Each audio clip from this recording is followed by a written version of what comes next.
biķeru divnieks taisnā pozīcijā. Kad biķeru divnieks izkrīt taisnā pozīcijā, jaunais gads sulba būtu piepildīts ar harmoniju, sapratni un sadarbību. Šī kārta simbolizē vienotību un līdzsvaru, īpaši attiecībās. Tas ir gads, kad tu vari piedzīvot dziļu emocionālu saikni gan ar sevi, gan ar citiem. Attiecību jomā biķera divnieks norāda uz savstarpēju sapratni, uzticēšanos un mīlestību. Ja esi attiecībās, šī kārta liecina, ka jūsu attiecības kļūs stiprākas un siltākas. Tas var būt laiks, kad jūs nolemjat veikt nākamo soli, vai tas būtu kopdzīve, laulības vai ģimenes plānošana. Ja esi viena, biķera divnieks sola iespēju satikt cilvēku, kurš dalīsies ar tevi dziļā emocionālā līmenī. Tas būs partneris, ar kuru tu sajutīsi īstu vienotību. Darba un finanšu jomā biķeru divnieks simbolizē veiksmīgu sadarbību un iespējas, kas nāk caur partnerībām.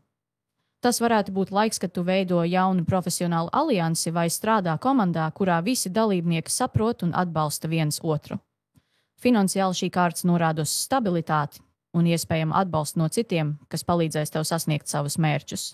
Un atceries, biķera divnieks tev atgādina, dzīve kļūst skaistāka, kad tā tiek dalīta ar citiem.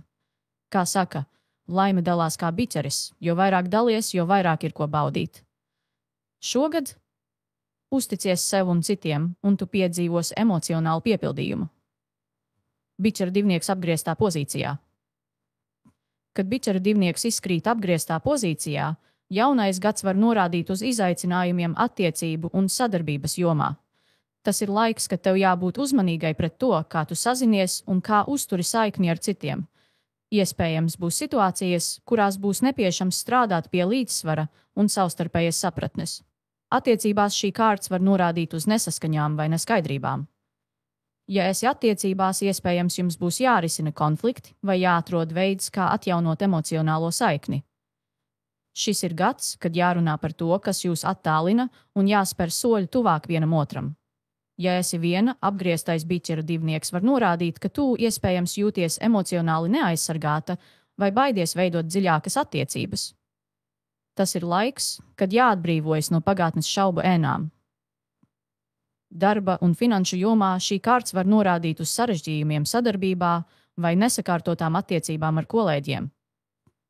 Iespējams, tev būs jāstrādā pie komunikācijas un savstarpējas sapratnes, lai izvairītos no nevajadzīgiem konfliktiem.